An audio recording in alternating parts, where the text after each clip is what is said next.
The small rented room smelled faintly of old wood and damp clothes, the kind of scent that tells stories of long nights and longer worries. A single dim bulb hung from the cracked ceiling, flickering now and then as if it too was tired of trying.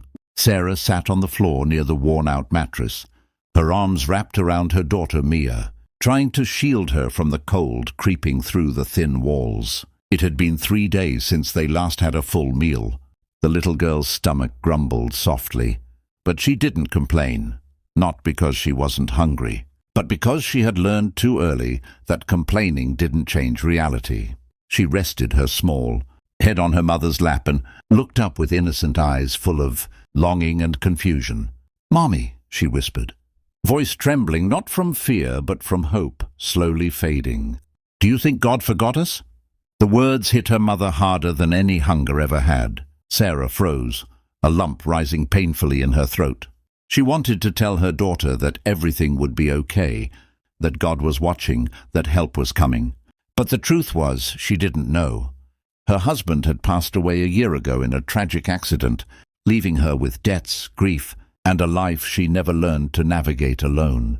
She tried to work, but every job she found seemed to slip away due to circumstances she could never quite control. Rent was late. Bills were due. The world felt like it was closing in. Sarah forced a smile for her daughter, brushing strands of hair from her face. "No, sweetheart," she murmured, her voice cracking despite her efforts. "God could never forget us. He's just taking a little time." Mia nodded softly, but her eyes told a different story, one of worry far too deep for a child. Across town, a single father named Daniel was setting out for work. Life had not been easy on him either. He had lost his wife during childbirth, left to raise his son Oliver alone. He worked long hours as a waiter at a small corner diner, juggling fatherhood, exhaustion, and bills that never stopped arriving.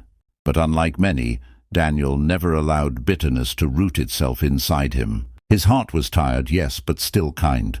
He believed that life, even in its hardest moments, still held room for goodness.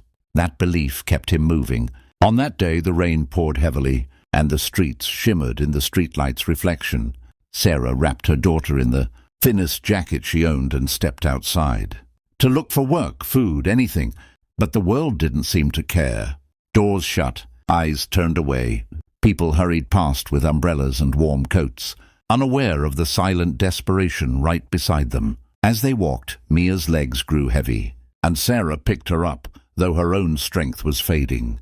They passed the diner where Daniel worked. The warm glow from inside spilled onto the sidewalk.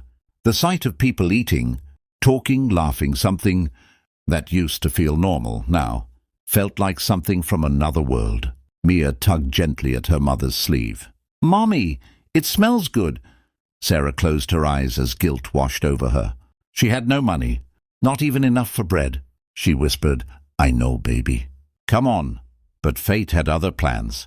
Daniel, taking out trash, noticed them. He saw the exhaustion in Sarah's posture, the hunger in Mia's eyes, the soaked clothes clinging to them in the rain. He didn't ask questions. He didn't hesitate. He simply opened the diner door and said, "Please come inside, just for a moment." Sarah tried to refuse, pride and shame tightening around her like chains. But Mia's trembling made the decision for her. They entered. The warmth hit them first. Then the smell of freshly cooked soup. Daniel guided them to a corner booth, quietly instructing the cook. 2 bowls and extra bread. When the food came, Sarah stared at it as though it were a mirage, something that couldn't possibly be real. Mia didn't wait. She began to eat, tears of relief silently streaking her cheeks. Daniel sat down across from them, not to invade their moment, but to show they were welcome. "Rough day?" he asked softly. Sarah tried to speak, but the words caught in her throat. She nodded instead. Daniel didn't ask for details. He simply said, "Sometimes life breaks us to rebuild us stronger, but it never forgets us." Sarah looked at him, eyes filling again, not from hunger this time, but from something she thought had disappeared, hope. And at that exact moment, the memory of Mia's earlier question echoed back in her mind. Do you think God forgot us? As she watched her daughter eat with new life glimmering in her eyes, she knew the answer, and the answer sat right across from her, offering kindness not with speeches, but with action. The days that followed were quiet but transformative. Daniel didn't stop at a single meal. He began checking in on Sarah and Mia whenever he could. He learned that they had no real place to call home. The room they stayed in was temporary and barely livable. Without showiness, without pity, he helped. Some nights he brought groceries, saying they were extras from the diner. Other days he watched Mia for an hour so Sarah could seek work. Slowly something changed, not in grand gestures, but in simple acts stitched together with compassion. Meanwhile, his son Oliver, who had always felt the quiet absence of his mother, began to bond with Mia. They were two children who had both learned sadness too early, but together they found laughter again. One afternoon, as the children colored on the diner floor, Sarah approached Daniel by the counter. Her voice was still fragile but stronger than before. "Why are you helping us?" Daniel paused. He looked at her, really looked. "Because I know what it feels like to pray for someone to show up," he answered. "And I know what it feels like when no one does." Sarah's eyes softened. Their pain was different, but their loneliness had been the same. Time continued its steady pace. Sarah found a part-time job. She started saving. She stood a little taller each day. And Daniel? He found something changing in himself too. What began as compassion grew into admiration. Admiration grew into connection. Connection quietly, steadily became love. Not the dramatic kind, the deeply human kind. The kind that grows where two broken souls learn they don't have to heal alone. One evening, after closing the diner, the four of them walked home together. The sky was clear. Stars stretched endlessly above them. Mia held Sarah's hand, skipping lightly, her cheeks rosy and full of life. Oliver walked beside Daniel, humming, not realizing the weight of what was and what is now. Then Mia suddenly stopped. She tugged her mother's hand, looked up, and smiled a smile brighter than any star above them. "Mommy," she said joyfully, "God didn't forget us." Sarah's breath caught. Her eyes filled, but this time her tears were soft, full of gratitude, not despair.